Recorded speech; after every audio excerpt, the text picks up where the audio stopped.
자, 우리가 로마서를 계속해서 살펴보는데요. 이 로마서 1장, 2장, 3장에서 한마디로 결론적인 말씀이 뭐냐면 의인은 없나니 하나도 없다는 거예요. 그래서 1장, 2장, 3장을 읽으면 절망이 돼요. 우리가 가망이 없구나. 그 4장, 5장, 6장으로 이렇게 넘어가는데요. 근데 1장, 2장, 3장을 무시해버리면 4장, 5장, 6장이 효력이 없습니다. 우리가 1장, 2장, 3장을 뛰어넘고 싶지만 1장, 2장, 3장을 통과해야 4장, 5장, 6장의 은혜가 우리 가운데 있는 거지.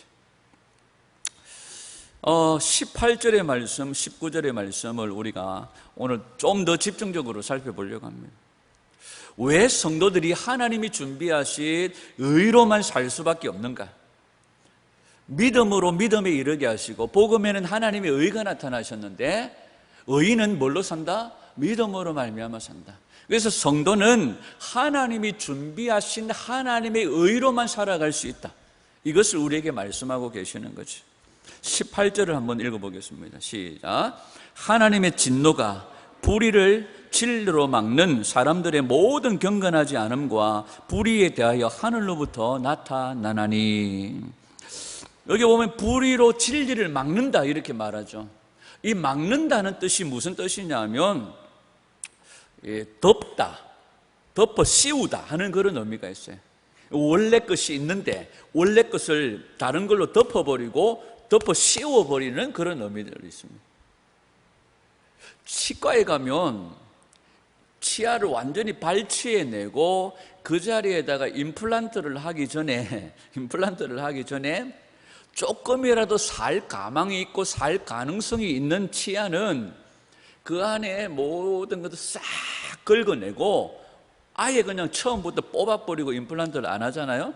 싹 긁어내고 거기다가 다른 걸 채워 넣고 거기 위에다가 다른 가짜 세라믹이나 아니면은 어떤 금리빨이나 이런 걸 덮어 씌워요. 이걸 크라운이라고 그래요. 제가 요즘 치과랑 친해가지고 잘 크라운이라고 그러는데 크라운은 원래 뿔이 자기 이빨이 있어요. 자기 이빨이 있는 데다가 그것을 덮어 씌워버리는 거지. 불의로 진리를 막는다 할 때 이 막는다는 뜻이 뭐냐면 바로 덮어 씌운다는 그런 의미가 있습니다. 덮어 씌운다. 이 덮어 씌운다 하는 말을 얘기할 때 진리를 막는다, 다른 걸로 덮어 씌운다 할 때에 전혀 진리를 모르는 자들이 이것을 행할 수 없는 일들이에요. 이 말은 진리를 아는 자들이 할 수 있는 일들이에요. 다른 말로 하면 이미 진리와 관계된 이들이, 진리와 연관된 사람들이 이 진리 위에 다른 걸 덮어 씌워버리는 불의로 진리를 막는 일들을 할 수 있다는 거예요. 그러니까 이 말씀은 전혀 이 진리를 모르는 불신자들에게 하는 말씀이 아니라 진리를 맛본 자들에게 하신 말씀이에요. 자, 하나님의 의는 우리 안에 이런 불의로 진리를 털어막고 다른 것으로 덮어 씌워버리는 이런 일들에 하나님의 의는 칼을 갖다 대시고 수술을 하시고 무너뜨리시고 죽이시는 방법으로 우리 가운데 다가온다는 거죠.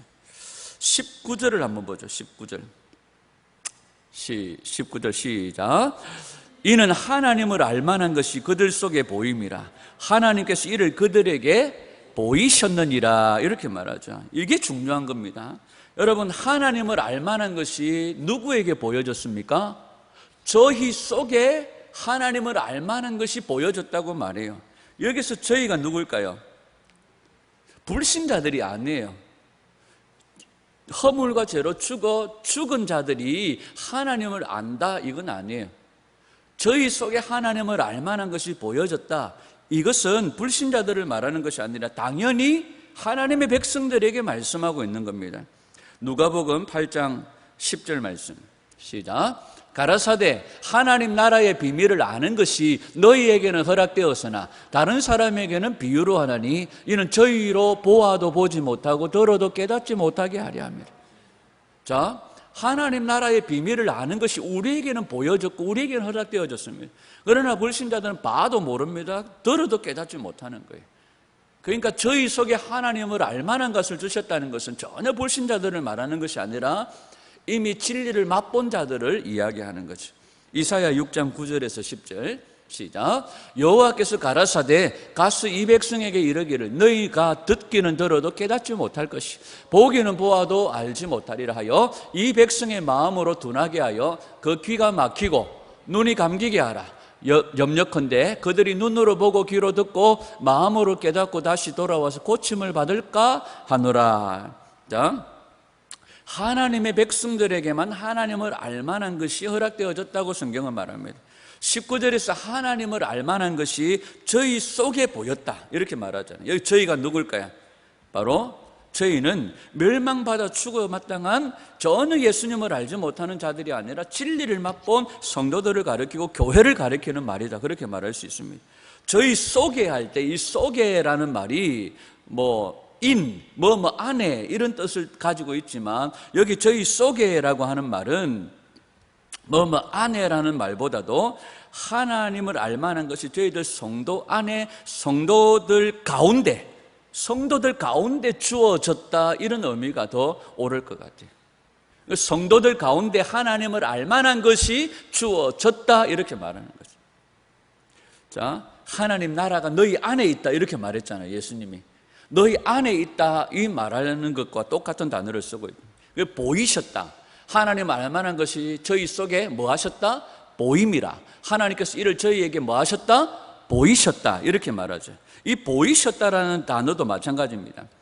보이지 않는 하나님을 알만한 것이 성도들 속에 교회들 속에 이미 나타났고 드러났다는 거예요. 보이셨다는 거예요. 이 보이셨다는 말은 명백하게 선언되어졌고 선포되어졌고 명백하게 선포되어졌다는 것입니다. 여기 알만한 것도 마찬가지입니다. 알만한 것. 여러분 알만한 것이 뭘까요? 잘 알려진 것 이런 뜻인데 이 알만한 것이 뭘까요? 하나님을 알만한 것. 자, 요한복음 14장 9절을 한번 보죠. 요한복음 14장 9절 시작.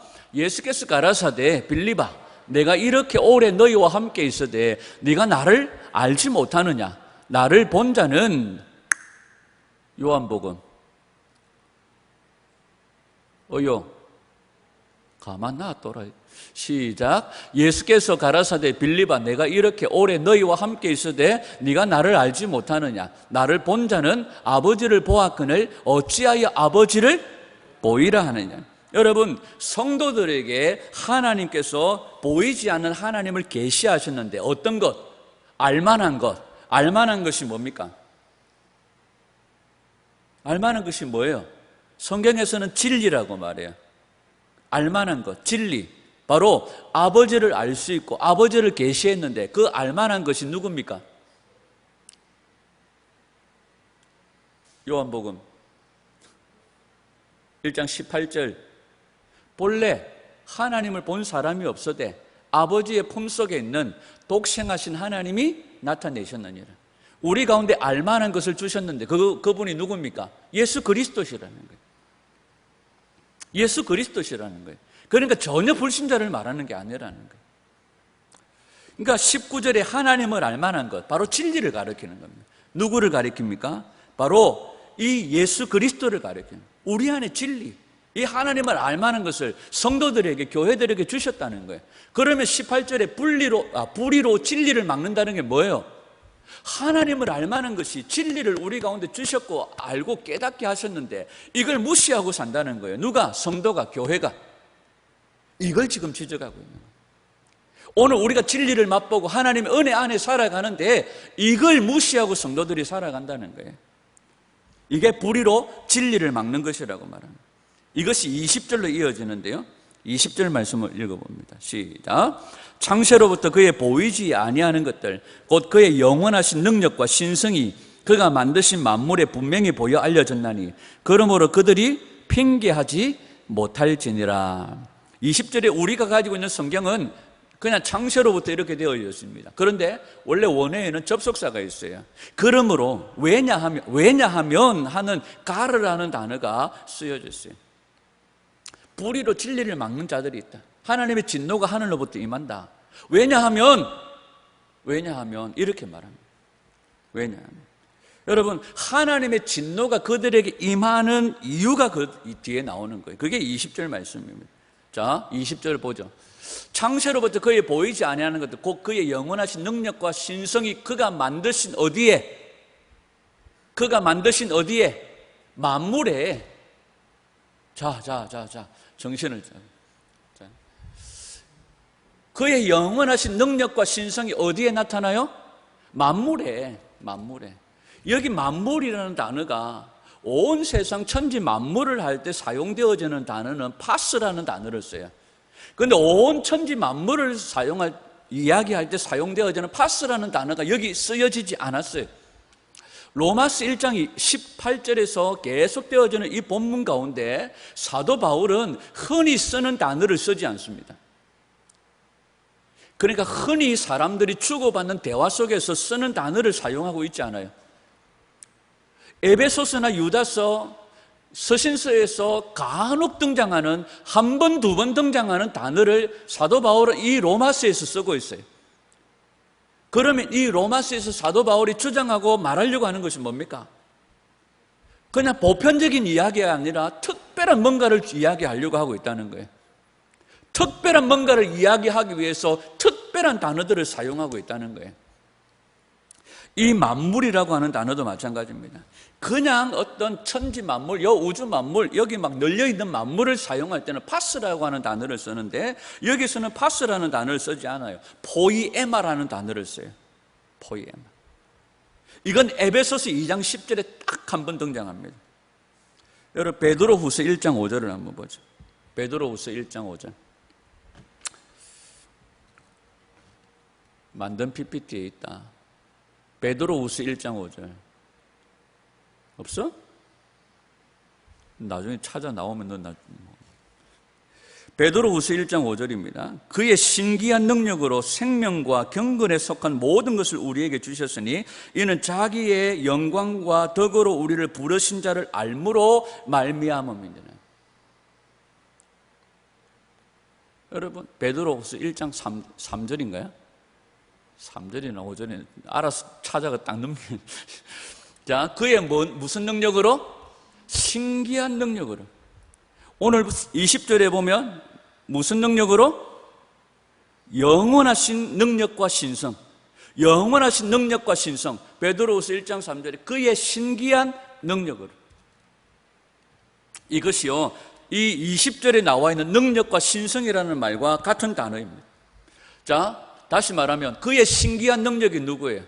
20절에 나와 있는 능력과 신성이 누구예요? 예수 그리스도를 말하는 거예요. 예수 그리스도가 어디에 나타나셨어요? 만물 가운데 나타나셨다는 거예요. 그런데 그 만물이 그냥 널려있는 천지 만물을 말하는 단어가 아니라고 그랬죠. 포이에마라는 단어를 썼는데 그 만물이 뭐겠습니까? 에베소서 2장 10절을 한번 봅니다. 시작. 우리는 그의 만드신 바라 그리스도 예수 안에서 선한 일을 위하여 지으심을 받은 자니 이 일은 하나님이 전에 예비하사 우리로 그 가운데 행하게 하려 하심이니라. 우리는 그의 뭐라? 만드신 바라. 이 만드신 바라 하는 단어가 무슨 단어일까요? 오늘 본문에 나오는 만물을 뜻하는 포이에마라는 단어가 쓰여진 거예요. 그러면 20절에 나와 있는 만물이라고 하는 이 만물은 누구를 말합니까? 불신자를 포함한 모두를 말하는 것이 아니라 바로 예수 그리스도를 믿는 교회를 이야기하는 거예요. 오늘 교회 가운데 누가 나타나셨어요? 신기한 능력과 신성, 바로 예수 그리스도가 계시되어졌고 보여졌다는 거예요. 그 안에서 우리가 뭐하게 하시기 위해서? 선한 일을 위하여 지으심을 받았다는 거예요. 그런데 이런 은혜를 맛보고 하나님의 계시를 맛본 자들이 이걸 뭐해요? 멸시하고 무시하고 살아간다는 거예요. 오늘 우리 안에 복음의 신비이신 예수 그리스도를 경험했는데 예수 그리스도 안에서 선한 일을 위하여 지음을 받았는데 그렇게 살지 아니하고 이것을 무시하며 살아간다는 거예요. 이런 자들에게 뭐가 임한다는 거예요? 하나님의 진노가 하늘로부터 임한다고 말씀하시는 거예요. 다시 얘기하면 교회는 예수 그리스도께서 만드신 바다. 교회는 예수님이 만드신 바인데 그들의 존재 이유는, 교회의 존재 이유는 예수 그리스도 안에서 새 창조의 일을 힘쓰고 예수 그리스도 안에서 예수님만을 믿는 자로 살아가기 위해서 교회가 존재한다는 거예요. 아멘. 자, 여기까지 잘 따라오고 있습니까? 아멘. 오늘 이 더운 아침에 어려운 이야기를 해가지고 마음이 어려워지면 안 됩니다. 쉽게 정리를 싹 간단하게 해서 오늘 예수 그리스도의 능력과 신성이 어디 가운데 나타나셨어요? 교회 가운데 계시되어졌다는 거예요. 예수님을 본 자는 아버지를 본 자예요. 그런데 하나님의 그 계시를 맛본 자들이 예수 그리스도만을 믿으며 선한 일을 힘쓰며 새 창조의 일을 힘쓰며 살아가야 되는데 교회가 그렇게 살지 못하고 있다는 거예요. 다른 말로 하면 예수 그리스도 안에서 하나님을 숭배하는 자로, 하나님만을 섬기는 자로 살아가야 되는데 그렇게 살지 못한다는 거예요. 다시 에베소서 2장 10절, 우리는 그의 만드신 바라 그리스도 예수 안에서 선한 일을 위하여 지으심을 받았다. 이 일은 하나님이 전에 예비하사 우리로 그 가운데서 행하게 하려 하심이니라. 이것이 다시 로마서 1장 20절로 돌아와서 그의 영원하신 능력과 신성이 그의 만드신 만물, 곧 교회 안에 분명히 나타났다는 거예요. 다시 여러분들 안에 정말 이 능력과 신성, 이 예수 그리스도의 복음의 신비가 오늘 저와 여러분들 안에 살아있느냐는 거예요. 오늘 로마서를 받아보는 로마 교인들에게 사도 바울은 이 이야기를 하면서 너희들이 어떻게 복음의 신비를 맛보고 하나님의 이 놀라운 은혜를 맛보고 난 다음에 어떻게 이렇게 안 믿는 자처럼 불신자처럼 살아가느냐 하고 말씀하고 있는 거예요. 여러분, 하나님께서 바로 많은 선지자들을 통하여 말씀하시다가 이 마지막 때에 아들을 통하여 말씀하시면서 당신을 계시하여 주셨는데, 이 하나님을 계시하고 하나님을 보여주셨고 하나님을 감지하고 하나님을 알게 되어진 자들이 하나님을 영광스럽게도 하지 아니하고 하나님을 영화롭게 하지도 아니하고 자기 소견에 옳은 대로 살아가니까 오늘 사도 바울은 이 이야기를 교회들에게 하시면서 탄식하고 있는 거예요. 에베소서 4장 17절에서 20절입니다. 에베소서 4장 17절에서 20절 시작. 그러므로 내가 이것을 말하며 주 안에서 증거하노니 이제부터는 이방인이 그 마음에 허망한 것으로 행함같이 너희는 행하지 말라. 저희 총명이 어두워지고 저희 가운데 있는 무지함과 저희 마음이 굳어짐으로 말미암아 하나님의 생명에서 떠나 있도다. 저희가 감각 없는 자가 되어 자신을 방탕함에 방임하여 모든 더러운 것을 욕심으로 행하되 오직 너희는 그리스도를 이같이 배우지 아니하였느냐. 너희는 예수 그리스도를 이같이 배우지 아니했는데 어떻게 너희들이 그들과 똑같은 짓을 하고 있느냐 하는 거예요. 누구를 향해서 말씀하시는 거예요? 교회를 향해서 말씀하시는 거예요. 너희들은 이렇게 불신자처럼 그렇게 배우지 아니하였는데 어떻게 이 불신자와 똑같은 삶을 살고 있느냐 하는 것을 말하고 있습니다. 여러분, 오늘 우리가 이 음성을 정말로 가슴 새겨 듣기를 간절히 소원합니다. 이 로마서는 믿는 성도들에게 주시는 말씀입니다. 하나님께서 우리 가운데 진노의 말씀들을 쏟아내시는 이유는 우리를 죽이기 위함이 아니죠. 하나님은 듣고 깨달아 살리시려고 말합니다.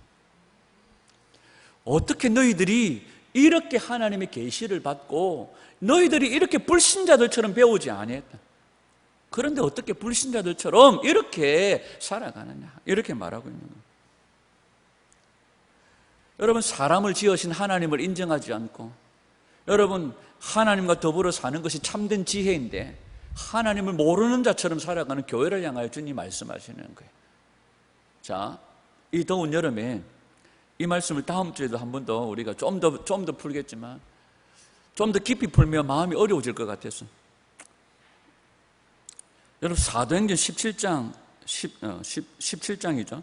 사도행전 17장 1절에 보면 사도 바울이 아덴에 내려가가지고 복음을 전해요. 근데 아덴에 우상이 가득해요. 거기 보니까 이름도 알지 못하는 신들에게 하고 우상들이 만들어져 있는 거예요. 사도행전 17장 1절 17장 16절. 17장 16절. 시작. 바울이 아덴에서 그들을 기다리다가 그 성에 우상이 가득한 것을 보고 마음에 격분하여. 마음에 뭐가 가득하여? 격분해. 여러분, 이 격분은 그냥 단순한 분노가 아니에요. 우리말로 치면 영적인 분노예요. 거룩한 분노예요. 우상이 가득한 것을 보면서 정말로 하나님의 은혜로 살아가면서, 여러분 불신자들도 하나님의 은혜로 살아가잖아요. 동일하게 햇빛과 비를 주시고 하나님께서 일반의 은총들이 그들에게 부어지잖아요. 그런데 하나님의 은혜로 기동하며 살아가는 그들이 하나님을 알지 못하고 하나님을 찾지도 구하지도 아니하니까 우상을 섬기고 이름도 알지 못하는 신들에게 절하고 있으니까 사도 바울이 마음에 뭐가 가득해서 격분했다고 말해요. 오늘 이 시대에 우리 자신 안에 하나님의 우상을 섬기는 그들과 같이 똑같은 구별됨 없는 삶을 살아가는 우리들의 모습을 보면서 격분해야 돼. 화같이 밀어놔야 돼. 우리 자녀들의 모습 속에서 하나님을 섬기는 자처럼 살지 못하고 여전히 불신자와 똑같은 삶을 살고 있는 모습들을 보면서 격분해야 돼. 이 세상 속에서 교회가 썩어질 우상과 버러지 같은 짐승을 섬기는 그들과 똑같은 삶을 살아가는, 구별 없는 삶을 살아가는 모습들을 보면서 격분해야 돼. 막 화가 나가지고 막 눈을 찌르고 이렇게 아니에요. 영적인 분노예요. 거룩한 분노예요. 사도 바울에게 이런 거룩한 분노가 있었습니다. 이 격분했다는 이 말은요, 단순한 어떤 분노가 아니에요. 사도 바울은 무슨 직분을 가지고 있습니까? 복음을 전하는 영적 직분을 가지고 있는 거예요. 여러분, 오늘 믿는 자들이요, 세상을 바라보면서 그냥 화내고 짜증 부리고 이게 아니에요. 우리는 영적인 직분을 가지고 있는 자들이에요. 우리 안에 영적인 분노들이 일어나야 돼. 여러분, 진짜 영원한 죽음과 심판이 있다는 거예요.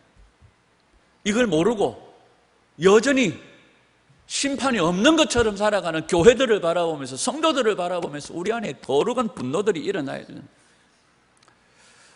사도행전 17장 18절입니다. 사도행전 17장 18절. 시작. 17절 18절 만들어져 있다. 시작. 회당에서는 유대인 경건한 사람들과 또 장태에서는 날마다 만나는 사람들과 변론하니 넘가라. 시작. 어떤 에피쿠로스와 스토아 철학자들도 바울과 쟁론하시, 어떤 사람은 이르되 이 말쟁이가 무슨 말을 하고자 하느냐 하고, 어떤 사람은 이르되 이방신들을 전하는 사람인가 보다 하니 이는 바울이 예수와 부활을 전하며.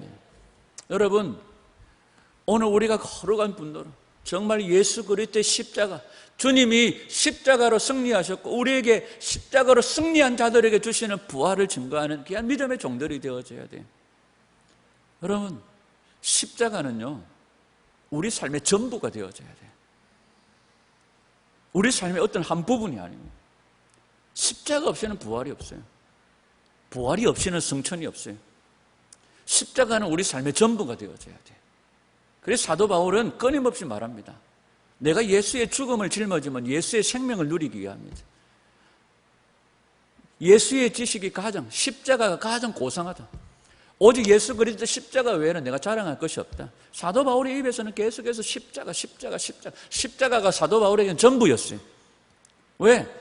이 생명 없는 자들처럼 살아가는, 심판이 없는 자들처럼 살아가는 이들에게 십자가가 능력이고 복음입니다. 사랑하는 성도들, 오늘 이 로마서는 오늘 우리들에게 주님 말씀하세요. 어떻게 너희가 불신자들처럼 살아가느냐? 어떻게 복음 없는 자들처럼 살아가느냐? 어떻게 복음을 가진 너희들이 세상의 즐거움으로 여전히 죄에 대하여 킁킁거리며 죄를 막고 죄를 구하며 살아가느냐? 여러분, 오늘 우리가 어떻게 살아야 할지를 결정해야 됩니다. 오늘 우리가 어떻게 살아야 할지를 결단해야 합니다. 여러분, 오늘 우리 안에 예수의 생명이 살아 역사하는지 오늘 우리 자신들을 돌아봐야 될 줄 믿습니다. 아가서 6장 4절 말씀을 한번 볼까요? 아가서 6장 4절 시작. 내 사랑아, 너는 디르사같이 어여쁘고 예루살렘같이 곱고 깃발을 세운 군대같이 당당하구나. 이 신랑이 신부에게 하는 말씀이에요. 오늘 신랑 되신 예수님이 우리를 바라보시면서 뭐라고 말씀하실까요? 야, 사랑하는 자야, 어여쁘고 어여쁘다. 너무너무 어여쁘다. 이렇게 말할 수 있을까요? 로마서에서는 오늘 신랑이신 우리 주님이 우리에게 신부인 교회에게 뭐라고 말씀하세요? 어떻게 너희들이 이렇게 안 배웠는데, 어떻게 이렇게, 우리말로 할게, 어떻게 못 배운 애들처럼 이렇게 살아가느냐, 어떻게 불신자들처럼 이렇게 살아가느냐, 이렇게 말하는 거예요. 여러분, 오늘 우리가 우리 안에 생명이 있는지를 확인하고 아가수의 이 신랑의 고백을 듣기를 간절히 소원합니다. 너는 뭐같이 어여쁘고 디르사같이. 마음에 안 와닿죠? 디르사가 뭔지를 몰라. 제가 찾아보고 디르사가 뭐예요? 이스라엘이 두 쪼가리로 납니다. 남유다와 북이스라엘로 나눠지는데요, 남유다는 당연히 수도가 어디입니까? 예루살렘이죠. 북이스라엘의 수도는 어디입니까? 북이스라엘의 수도가 어디예요? 몰라요? 사마리아. 그죠? 근데 사마리아가 수도가 되어지기 전에 북이스라엘은 어디에 수도를 두고 있었느냐 하면 디르사의 수도를 두고 있었어요. 디르사의 수도를 두고. 그러니까 디르사는, 자, 솔로몬 때에 하나님께서 나라를 쪼개지 아니하셨어요. 그 아들 르호보암 때 나누셨어요. 솔로몬의 영광이 얼마나 대단했는지 몰라요. 그러니까 이 디르사에 솔로몬에 뭐가 있었느냐 하면 솔로몬의 별장이 있었던 거예요. 별장을 왕이 아무 데나 지을까요?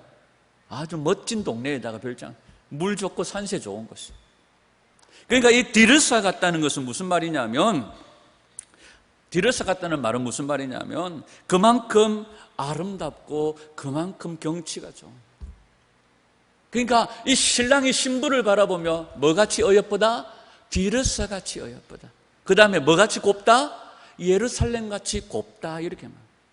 예루살렘. 당연히 예루살렘은 하나님의 도성이기 때문에 하나님 마음이 있는 아름다운 도시잖아요. 또 뭐같이? 깃발을 세운 군대같이 당당하구나, 이렇게 말합니다. 깃발을 세운. 여러분, 이 깃발을 세운 군대 같다는 것이 뭐예요? 위엄이 있다는 거예요. 여러분, 성도가 복음 안에서, 말씀 안에서, 진리 안에서 위엄 있게 당당하게 살아야 되는데, 성도가 날마다 찌질하게 죄를 찾아서 어두운 밤거리를 헤매는 하이에나처럼 죄 가운데 탐닉하고 여전히 죽을 수밖에 없는 죄인들처럼 그렇게 죄에 대하 여전히 헐떡거리며 살아가는, 그것을 바라보면서 로마서의 사도 바울은 분노하고 있는 거예요. 오늘 우리들이 누굽니까? 내 사랑아, 너는 디르사같이 어여쁘고 예루살렘같이 곱고 깃발을 세운 군대같이 당당하고 위엄 있는 그리스도인들이에요. 위엄 있는 신부들입니다. 이런 모습들을 회복해야 될 줄 믿습니다. 아멘. 여러분, 남자든 여자든 품이 있는, 위엄 있는, 남자에게서도 품위가 느껴지잖아요. 이 위엄을 회복해야 될 줄 믿습니다. 여러분, 품위는요, 잘생긴 것으로 나오지 않아요. 잘생겼다고 해서 다 품위 있지 않아요.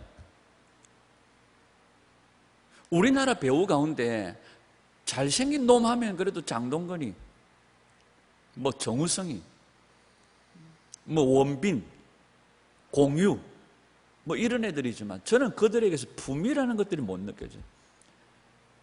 오히려 요즘 그런 애들을 보니까 좀 저질스러워요. 여러분, 잘생김에서 품위가 나오는 것 아닙니다. 멋지고 예쁘게 생겼다고 품위가 나오는 것 아니에요. 솔로몬은요, 이 신부, 이 술람미 여인을 향하여서 아름다움과 품위를 가진 사람이라고 말해요. 이 술람미 여인은 아가서에 보면 게달의 장막처럼 검고 시골 출신입니다. 그런데 신랑이 이 술람미 여인을 볼 때에 너는 디르사같이 어여쁘고 예루살렘같이 곱고 너는 깃발을 세운 군대같이 위엄 있구나. 오늘 저와 여러분들이 그런 모습들을 회복하는 그리스도의 신부들이 되기를 간절히 소원합니다. 아멘. 아가서 6장 5절 7절 시작. 내 눈이 나를 놀라게 하니 돌이켜 나를 보지 말라. 네 머리털은 길르앗 산길 속에서 누운 염소떼 같고 네 혀는 목욕하고 나온 암양떼 같으니 쌍태를 가졌으며 새끼 없는 것 같. 것은 하나도 없구나. 너울 속에 네 뺨은 석류 한쪽 같구나. 여러분, 이게 잘 이해가 안 되죠. 네 눈은, 네 머리털은 길르앗 산길 속에 눈 염소떼 같다. 가슴이 많아졌죠. 여러분들이 이해하기 쉽게 말씀을 드립니다.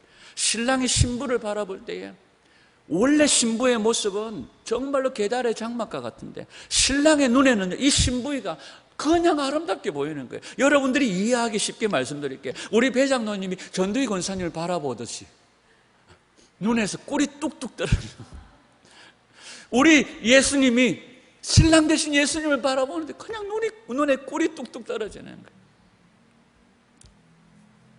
머리카락이 염소떼와 같다는 것은 무슨 말이냐면 윤기가 쫙 흐른다는 거예요.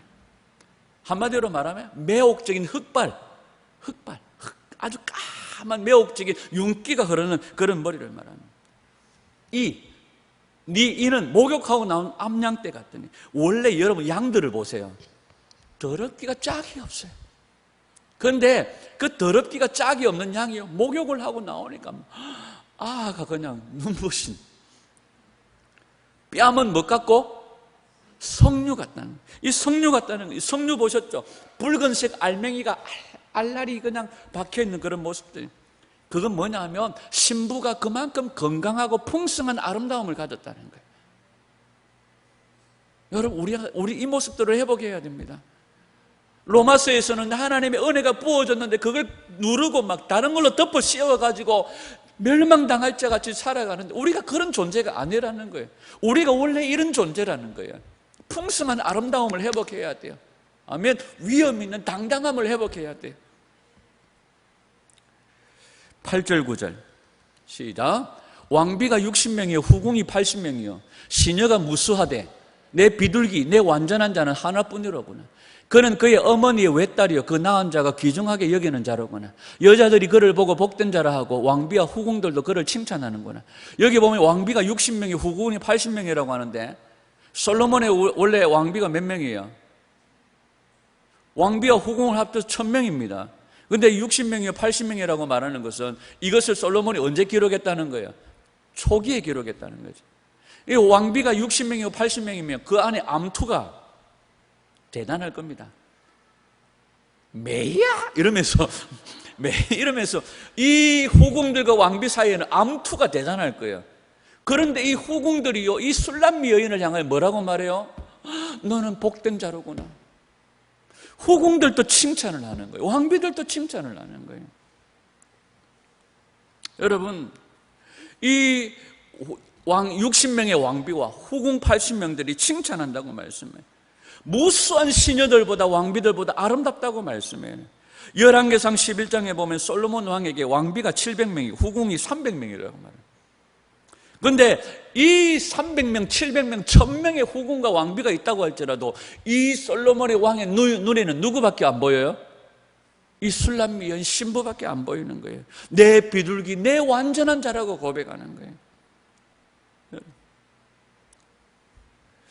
6장 10절, 아가서 6장 10절 시작. 아침빛같이 뚜렷하고 달같이 아름답고 해같이 맑고 깃발을 세운 군대같이 당당한 여자가 누구인가? 이것이 교회의 모습이에요. 아멘.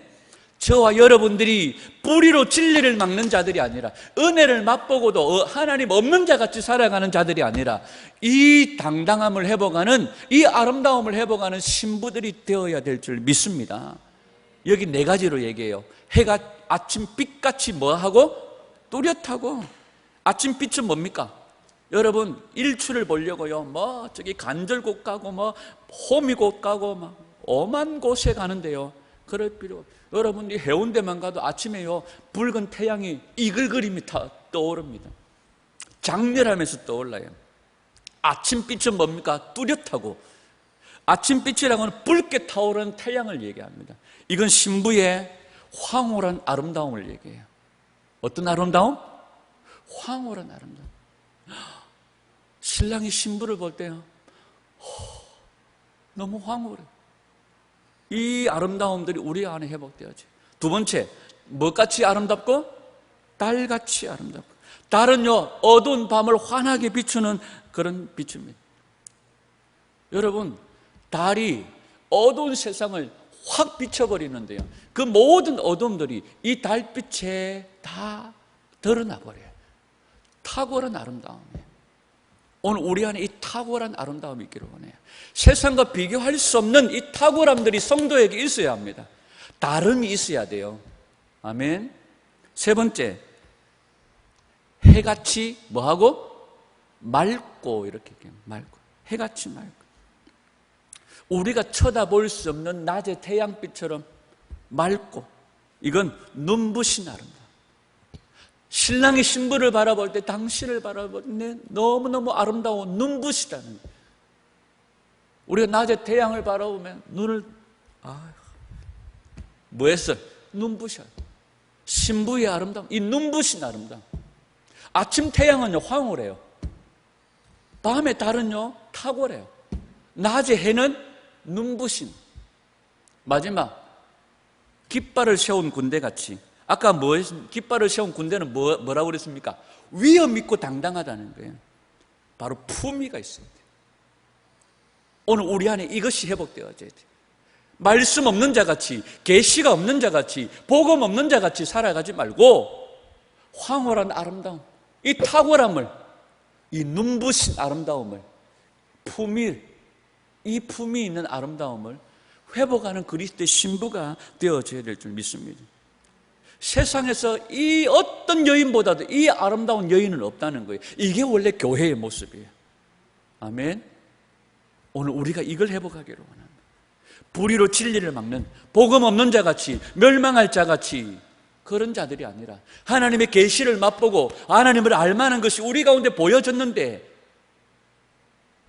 무시하고 살아간 자들이 아니라 오늘 우리 안에 역사하시는 생명의 말씀, 그 말씀의 인도함을 따라서 그 말씀과 기도로 거룩하게 되어진 이 황홀함, 탁월함과 눈부신 아름다움, 이 품이 있고 당당한 위엄 있는 성도의 모습들을 회복하는 그런 저와 여러분들이 될 수 있기를 주님의 이름으로 축복합니다.